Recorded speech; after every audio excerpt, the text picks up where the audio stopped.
Merhabalar değerli izleyenlerim. Hepiniz kanalıma ve mutfağıma hoş geldiniz. Bugün sizlerle beraber Ramazan pidesi yapacağız. Ramazan'ın 3. gününden hepinize sağlıklı, bereketli Ramazanlar diliyorum. Rabbim bir Ramazan'a daha kavuşturan Rabbime şükürler olsun.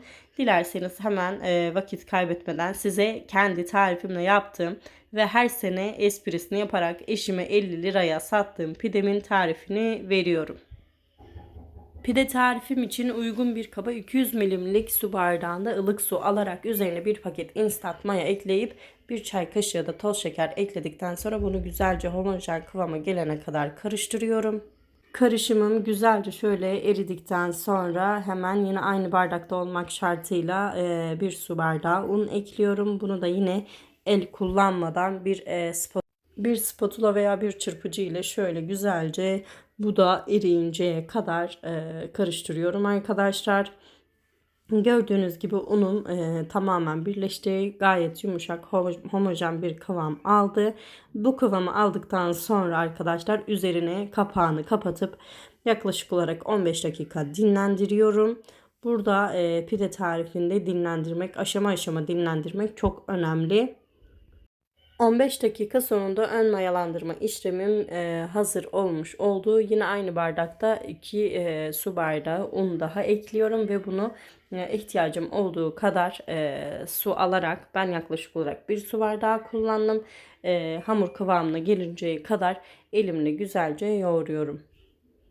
Pide yapımında hamurumuz oldukça yumuşak. Kulak memesinden bile yumuşak bir kıvamda olması gerekiyor. Gördüğünüz gibi hamurum yumuşak ve ele yapışan bir hamur.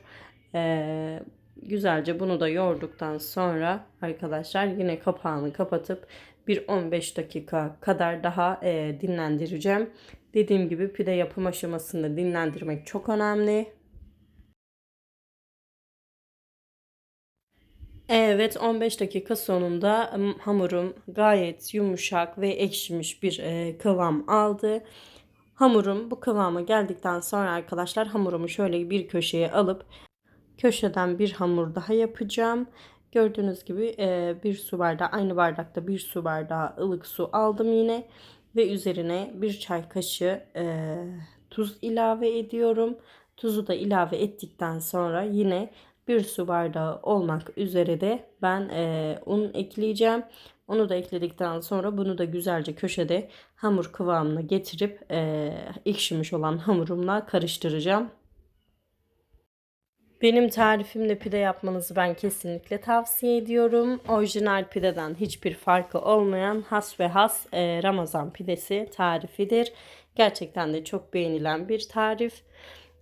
Evet arkadaşlar, gördüğünüz gibi yeni yaptığım hamuru da şöyle ekşimiş olan hamurumla güzelce elimle yoğuruyorum.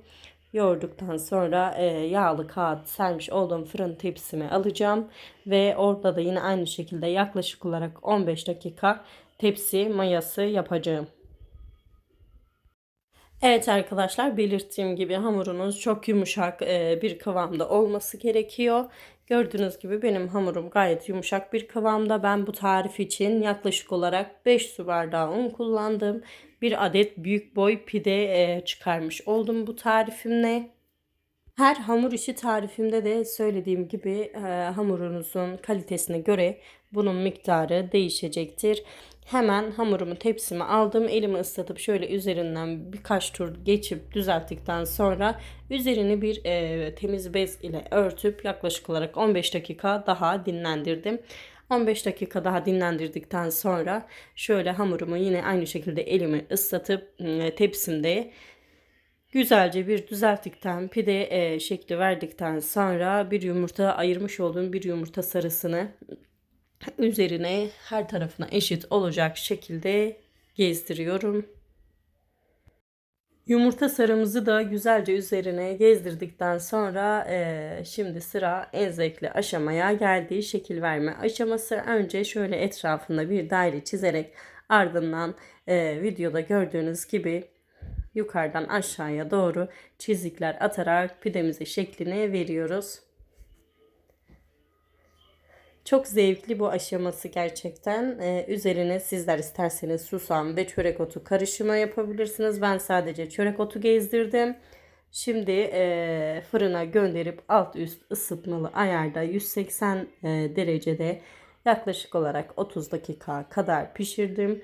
30 dakika sonunda pidem gördüğünüz gibi sıcacık, buharı üstünde ve oldukça lezzetli, görüntüsünden de belli olduğu gibi lezzetli bir pide tarifi çıkmış oldu.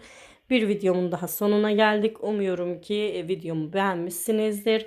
Kanalıma da hala abone değilseniz abone olmanızı bekliyorum. Başka videolarımda görüşmek üzere. Hayırlı Ramazanlar diliyorum.